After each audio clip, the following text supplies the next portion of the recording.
La semana pasada vimos varias características de las poblaciones y en particular comenzamos a ver esto que está acá, que se llama el tamaño poblacional, que muy resumidamente indicaba el número, cuántos eran en la población, ya si eran 25, si eran 15, si eran 45, etc. Este tamaño poblacional siempre va a ser dinámico, siempre se va a estar moviendo el número. Va a aumentar, va a disminuir, pero nunca va a ser estático el número. Nunca van a ser 45 por siempre. Y van a haber dos variables que van a aumentar el número y dos variables que van a disminuir el número. En el caso de los que van a aumentar, va a ser el nacimiento y las inmigraciones. Aumentan el número, aumentan el tamaño. Y los dos que van a disminuir van a ser las muertes y las emigraciones. Los que mueren y los que se van. Esto hace que el tamaño poblacional, que el número de la población sea dinámico, nunca sea estático. Y vimos este gráfico, y aquí nos detuvimos un montón de tiempo en la clase anterior, pero en resumidas cuentas es importante destacar que el tamaño poblacional, ¿por qué hay individuos que van a morir? ¿Por qué hay individuos que van a nacer? ¿Por qué algunos se van a quedar, o van a llegar, mejor dicho, y otros se van a ir? Y van a depender de varias cositas. Entre esas cosas va a ser el rango de condiciones óptimas donde esté inserto ese individuo, donde esté inserto en el ambiente. Ese rango óptimo se conoce como el límite de tolerancia, lo que ese ser vivo puede tolerar, puede soportar de las condiciones y recursos que hay en el ambiente. Se supone que en el rango óptimo es donde hay más reproducción, más crecimiento y más desarrollo de la especie. A medida que me voy alejando del límite de tolerancia y me voy acercando a un límite de estrés fisiológico o bien un límite intolerable, la cantidad de crecimiento, desarrollo y reproducción se ve completamente disminuido. Donde ya no hay reproducción y donde todo lo contrario, hay muerte de la especie, va a ser en el límite intolerable. Ahí las condiciones, los recursos del lugar son completamente insoportables, no se puede vivir ahí. Y eso va a explicar más o menos cuándo van a nacer, que según el gráfico van a nacer en este límite, en el límite de tolerancia, en el rango óptimo, porque ahí las condiciones están óptimas. ¿Cuándo van a haber muerte? Cuando vamos acercándonos hacia la zona intolerable, donde las condiciones y los recursos del ambiente ya no sean soportables por el individuo. ¿Cuándo van a emigrar? Cuando van a llegar algunos individuos de una nueva especie, cuando los límites de tolerancia sean duraderas en el tiempo. Cuando se van a ir, cuando las condiciones y recursos del lugar sean completamente ya de características estresantes. ¿Dónde puedo ver reflejado esto? Principalmente en la migración de las aves, ¿ya? Donde dependiendo de la época del año van a emigrar y cuando las condiciones vuelvan a ser estables en el ambiente van a ser, comillas, inmigrantes, ¿ya? Después vimos un segundo gráfico que tenía que ver con la tasa de la mortalidad, que básicamente va a ser el número de individuos que van a morir en una población. En base a esta tasa de la mortalidad teníamos este gráfico que se llama el gráfico de la curva de la supervivencia o curva de la sobrevivencia. En este gráfico hay tres tipos de curvas de sobrevivencia. El tipo 1, el tipo 3 y el tipo 2. El tipo 1 básicamente lo que refleja son especies que duran mucho tiempo, donde la tasa de la mortalidad y también, comillas, la esperanza de vida es bastante larga. Hablamos de muchos años. ¿Por qué se debía? Porque la cantidad de crías que tienen las especies de tipo 1 son muy pocas. Entonces el cuidado que tienen los padres, en este caso en el ser humano, el cuidado que tienen los padres sobre sus crías es mucho más, ¿cómo decirlo? Hay más cuidado, listo. ¿Ya? Porque tienen menos crías, tienen que sobrevivir, y a medida que van sobreviviendo, como tengo menos crías, van pasando por diferentes estadios de desarrollo. En el caso humano, infancia, niñez, adolescencia, adultez, vejez. Acá hay un corte, si se fijan en la curva. Más o menos acá se mantiene estable y de repente, ¡pum!, un corte y se viene abajo el número de individuos. ¿Por qué? Porque estoy ingresando en la vejez, donde eventualmente es más probable que en la vejez uno muera. Por eso la curva acá comienza a descender de manera bien drástica. En el caso del tipo 3, ¿por qué hay tanta muerte? Porque en este caso los individuos tienen muchas crías. Ya hablamos crías de 10, 15, 20 crías. Entonces ahí el número de crías que van a sobrevivir van a ser muy poquitas. Todo el resto van a morir. Entonces la tasa de la mortalidad en este caso es muy alta por el hecho de tener tantas crías y eventualmente aquí, comillas, los papás no tienen el cuidado suficiente para poder cuidar a todas sus crías, solamente algunas. Y les daba el caso, por ejemplo, la semana pasada, de algunas aves que cuando ven que sus crías, por ejemplo, tenían las alas muy cortitas o estaban muy poco desarrolladas en comparación a sus otras crías, no sé, no tenían plumas todavía, la mamá la tomaba y la dejaba caer del nido. ¿Ya? Entonces a veces también una cuestión de sobrevivencia, las mismas hembras o machos eliminaban a sus propias crías, ¿ya? Porque son muchas, demasiadas. Ya, rápidamente esto vimos la tasa de natalidad también, que era básicamente la cantidad de individuos que nacen en una población y que aumenta la cantidad de individuos en el tamaño poblacional. ¿Ya? Aquí se ve un crecimiento bastante exponencial, que lo vamos a ver hoy día, donde aumenta la tasa de natalidad. Yo siempre les decía, la clase anterior, la tasa de natalidad, la cantidad de reproducción que va a haber va a depender netamente de las condiciones ambientales, de los recursos que haya. Si hay buenas condiciones, un rango óptimo, tolerable completamente, buenas condiciones, buenos recursos, ¿qué hace la especie? Se reproduce más. Si hay condiciones que son muy desfavorables, no se reproduce tanto. Y en el caso de acá, la especie humana, hay condiciones bastante favorables, por eso el aumento exponencial en la tasa de natalidad. En el caso de la migración, tiene que ver con los dos factores de migración, los que llegan, los inmigrantes, y los que se van, los emigrantes. Este gráfico es sumamente importante porque va a aparecer en la PAES. Y yo les comentaba y escuchaba el audio el otro día, que se ve así. En un momento tengo bastante número o tengo el tamaño poblacional muy alto y de repente muy bajo, muy alto, muy bajo, muy alto, muy bajo. Y eso se debe por esta capacidad de las aves de darse cuenta que las condiciones del lugar, cuando ya comienzan a ser desfavorables, por ejemplo en invierno, migran hacia otro sector y quizás la cantidad de individuos de esa especie de ave van a ser muy poquitos los que se van a quedar en el lugar. ¿Ya? Cuando las condiciones del lugar vuelven a ser favorables, en primavera, en verano, vuelven a llegar. Y como las condiciones son favorables, ¿qué hacen las aves? Ponen huevitos. Mayor número de crías y eso hace que el número aumente. Después baje, aumente, baje. ¿Ya? Y finalmente explicamos la densidad poblacional, que en términos muy generales es el tamaño, o sea, el número de cuántos son, más el espacio que ocupan, ya la superficie que van a ocupar. Y esta superficie se puede indicar como metros cuadrados o bien en kilómetros cuadrados. Generalmente se utiliza el kilómetro cuadrado para poder indicar la superficie que está utilizando la especie en ese momento. ¿Ya? Y eso se llama densidad poblacional. Tamaño poblacional más el espacio que ocupan. Densidad. Y cerramos la clase anterior con este ejemplo, que decía un área geográfica tiene una población de 9.800 habitantes y una superficie de 15 kilómetros cuadrados. ¿Cuál es la densidad? Básicamente aquí hay que hacer el cálculo. Ya, en este caso hacíamos el reemplazo, 9.800 habitantes en 15 kilómetros cuadrados, me da 653. ¿653 qué? 653 habitantes por cada kilómetro cuadrado.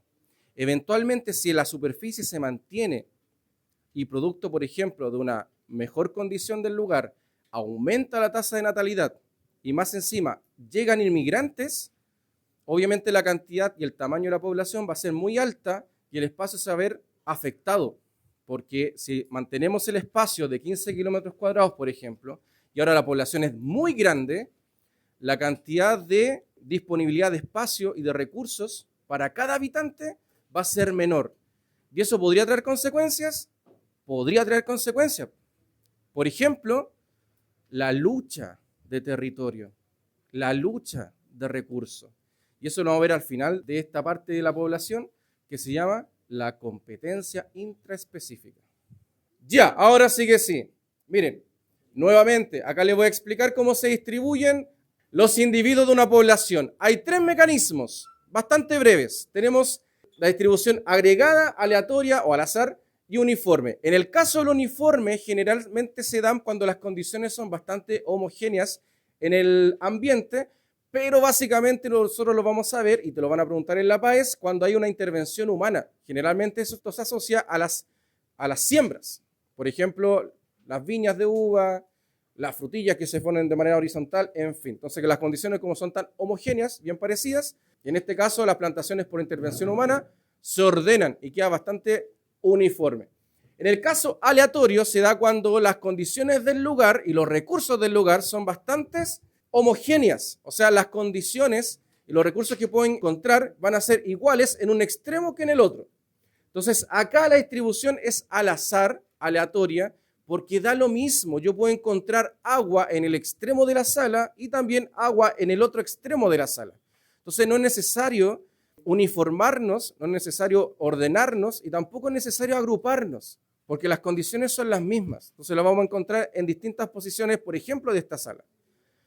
En el caso agregado, la distribución agregada o agrupada es cuando las condiciones ya no son homogéneas, ¿ya? Sino que son distintas las condiciones y recursos que encuentro en el lugar.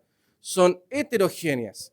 Entonces, por ejemplo, el mismo caso que le da anteriormente, podríamos preguntarnos, ¿por qué en esta esquina de la sala hay un grupo? Porque seguramente ahí hay un recurso muy importante, por ejemplo, un árbol con frutas, y que en el centro, donde no hay nadie, quizás ese recurso no está.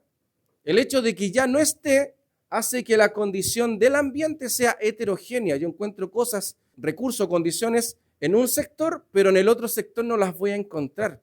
Entonces se van a agrupar y esto igual habla sobre la interacción entre ellos porque van a proteger ese recurso y eventualmente podrían generar algún tipo de competencia por el lugar, que vamos a ver más adelante, ya en relación a interacciones intraespecíficas. Ya, ¿cómo son los patrones de crecimiento en una población? Volvemos de nuevo a que el tamaño poblacional puede crecer. Ahora, la diferencia es que aquí vamos a hablar de otro concepto, que ya no va a ser tamaño poblacional, porque el tamaño, si recuerda, era el número. ¿Cuántos eran? La densidad poblacional eran cuántos eran y en qué superficie están ocupando. En este caso vamos a hablar del crecimiento poblacional.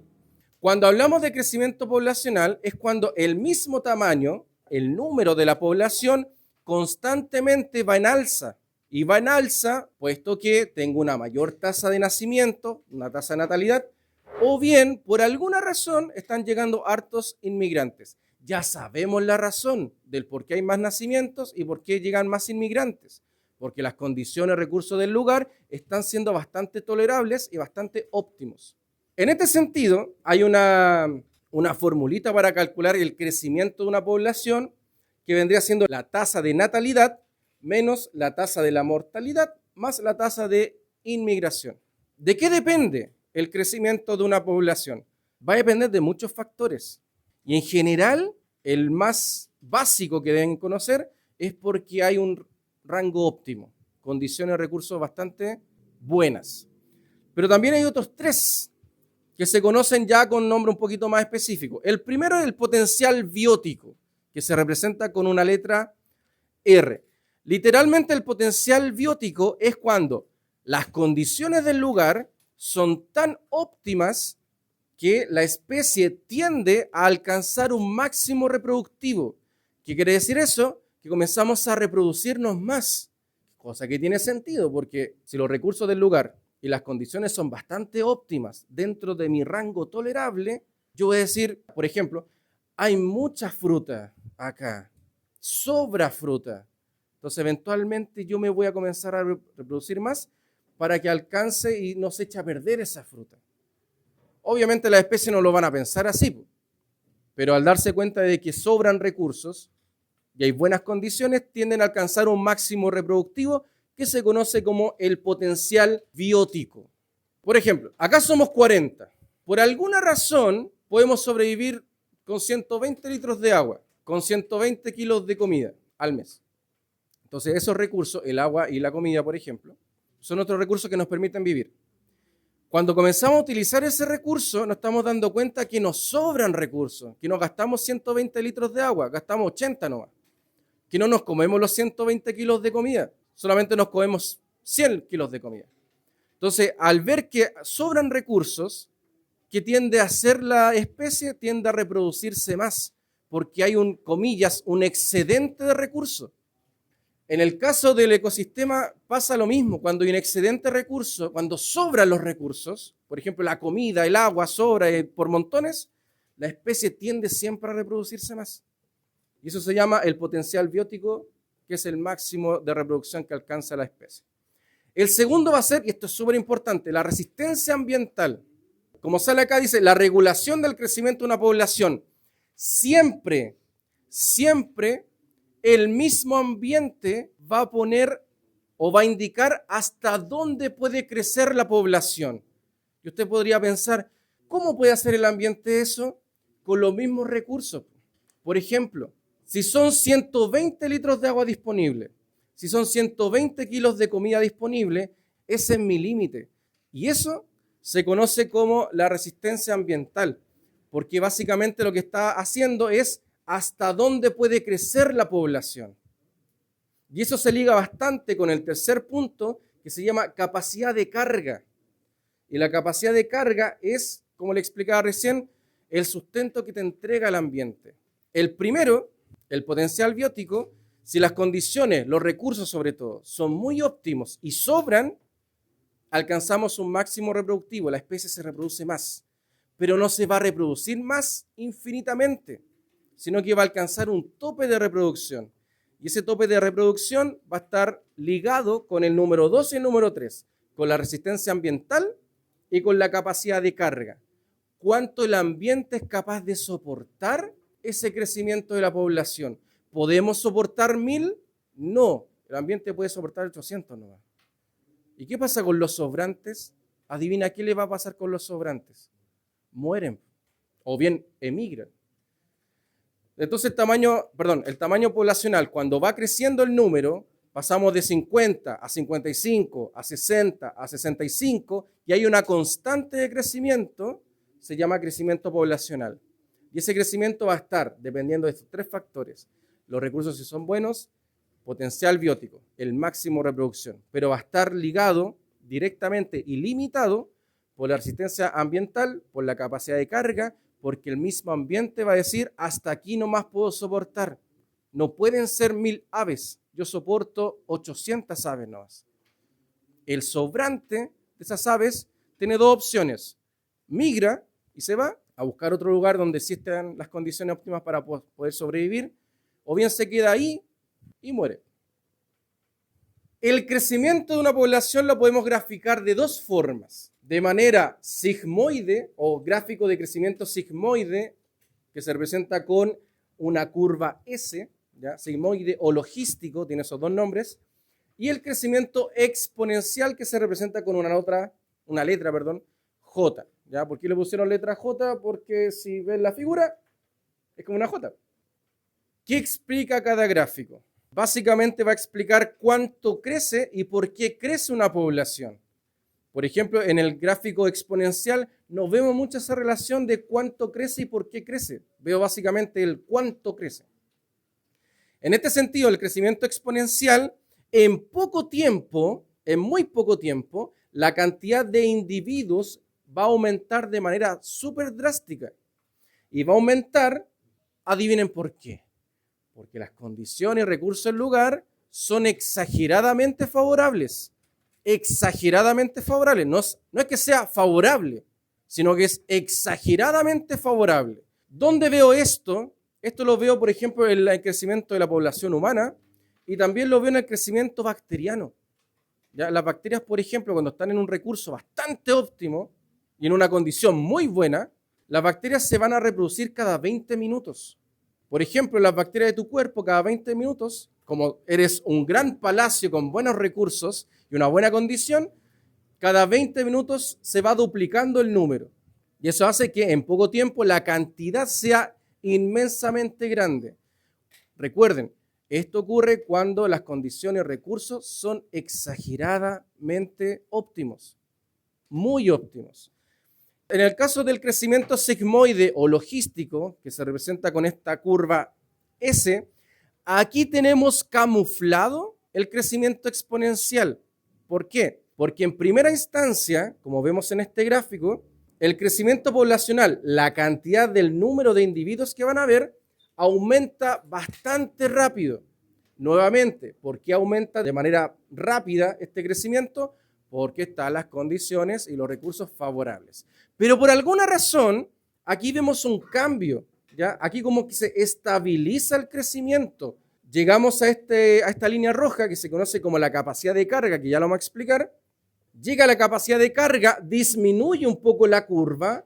Y aquí les pregunto, ¿qué pasó ahí? ¿Por qué disminuye un poquito la curva? Ya, o murieron o se fueron. De hecho, aquí sale número de individuos. Llegamos a un tope, de repente bajó la cantidad de individuos. O murieron o migraron. Luego vuelve a subir y sobrepaso esta línea roja. ¿Ya? Aquí aumenta la cantidad de individuos. Luego vuelve a bajar, vuelve a subir, vuelve a bajar hasta mantenerse de manera constante. Y esto es básicamente porque el mismo ambiente va a entregar un límite de recursos y un límite de condición. Puede soportar hasta un cierto crecimiento. Por eso después se ve como una especie de curva que sube y baja y que si lo veo de lejos es como si la curva no existiera, como que se mantuviera una línea recta constante. Atención, ahora sí, continuamos. Vamos a explicar en esta diapositiva de mejor manera cómo es el crecimiento de una población, en este caso de tipo sigmoide o logístico, ¿ya? Como bien sale la pregunta arribita, ¿cómo interpretamos un crecimiento sigmoide de una población de la siguiente forma? Y acá yo lo separé en números. 1, 2, 3, 4, 5, que no estaban en la diapo anterior, porque acá lo quiero explicar mejor. Mire, en el número 1, en esta parte de acá, que es hasta esta zona, el crecimiento es sumamente lento. ¿Por qué es lento el crecimiento ahí? Porque seguramente esta población está recién llegando a ese hábitat, ¿ya? Y como está recién llegando, se está recién adaptando a esas condiciones y a esos recursos. Ahora, a medida que esta nueva población en este nuevo ambiente, esta población se dé cuenta de que los recursos y las condiciones son sumamente y exageradamente favorables, ahí vamos a pasar al número 2, donde existe un crecimiento acelerado. Y esto muestra acá por qué la curva acelera tanto. Porque este es un crecimiento exponencial. ¿Cuándo ocurre este crecimiento exponencial? Nuevamente, cuando las condiciones y los recursos sean exageradamente favorables. Y aquí se va a ligar con el concepto que vimos anteriormente, que es el potencial biótico. El potencial biótico, como le explicaba, es la capacidad máxima de reproducción de una especie en condiciones óptimas. Y tiene lógica, a medida que las condiciones, los recursos del lugar sean muy favorables, sean muy tolerables, la cantidad de reproducción va a aumentar. Esta capacidad máxima reproductiva, que lo conocemos como el potencial biótico, va a hacer que la tasa de nacimientos aumente de manera bastante acelerada. Por eso en esta primera parte del crecimiento sigmoide o logístico se representa con un crecimiento exponencial, porque aquí alcanzamos el máximo reproductivo de la especie porque las condiciones de recursos son exageradamente favorables. Ahora, si vemos en el caso 3 y en el caso 4, cuando ya estamos llegando a esta línea roja del gráfico, ya aquí sigue creciendo la población. El tamaño sigue aumentando, pero ya no lo hace de manera tan exagerada, porque estoy llegando a esta línea roja. Esta línea roja se conoce como la capacidad de carga, que es básicamente cuántos individuos soporta el ambiente. En este caso, uno podría cuestionarse, pero no entiendo a qué se refiere de cuántos individuos soporta el ambiente.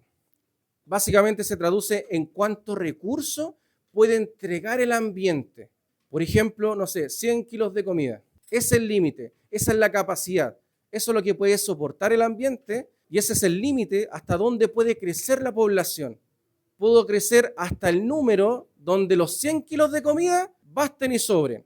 Ahora, volviendo atrás, como tenía 100 kilos de comida disponible y estoy recién llegando, evidentemente ese recurso va a sobrar. Y eso me va a indicar a mí como especie que me tengo que reproducir más. Y alcanzo el máximo de reproducción y por eso esta curva crece por el potencial biótico, exponencialmente. Pero cuando llego a la línea roja, ya los 100 kilos de comida, como ahora somos tantos, porque creció tanto la población, que ahora esos 100 kilos de comida están siendo justos. Y eso me marca un límite. Y eso las especies lo saben. ¿Sabéis qué? Tenemos 100 kilos de comida, ahora somos 150 individuos. Ya con eso estamos viviendo de manera súper apretada. Y los individuos se dan cuenta de eso. ¿Y qué es lo que hacen? Ya no se reproducen más. Ya no hay más crecimiento, porque el mismo ambiente generó el límite. Ahora, en el número 5 dice estabilización. Acá alcanzamos un equilibrio, donde la curva si se dan cuenta, en general, siempre llega a la línea roja, que es la capacidad de carga, vuelve a bajar, vuelve a subir, vuelve a bajar, pero siempre se mantiene en torno a esta línea roja, que es la capacidad de carga. Todo este equilibrio, toda esta estabilización que se genera acá en el número 5 se conoce como la resistencia ambiental, que van a ser todos los factores bióticos, los seres vivos, y abióticos, temperatura, humedad, salinidad, radiación, que limitan el crecimiento de la población. O sea, aquí la población, como ya hay un limitante, se estabiliza en su crecimiento. A veces van a ser 160, después van a bajar a 155, van a volver a ser 160, 155, por dos motivos. O porque hay individuos que van a empezar a morir, o hay individuos que se van a comenzar a ir del lugar. Y va a ser un proceso migratorio, de emigración. En resumen, en la clase de hoy día vimos varias cositas importantes. Ya vimos cómo se distribuían los individuos de una población. Teníamos 3 casos: el agregado o agrupado, el aleatorio o al azar y el uniforme. Y después pasamos a ver todo el crecimiento de una población. Y ese crecimiento de la población dependía de varios factores también. Dependía de las condiciones, recursos del lugar, y eso generaba que llegaran a un potencial biótico, que es el máximo reproductivo, y también ese máximo de reproducción sea limitado por la capacidad de carga y por la resistencia ambiental. Y eso se explicaba en 2 gráficos: el gráfico sigmoide o logístico y el gráfico exponencial, que lo veremos más en profundo en la siguiente clase.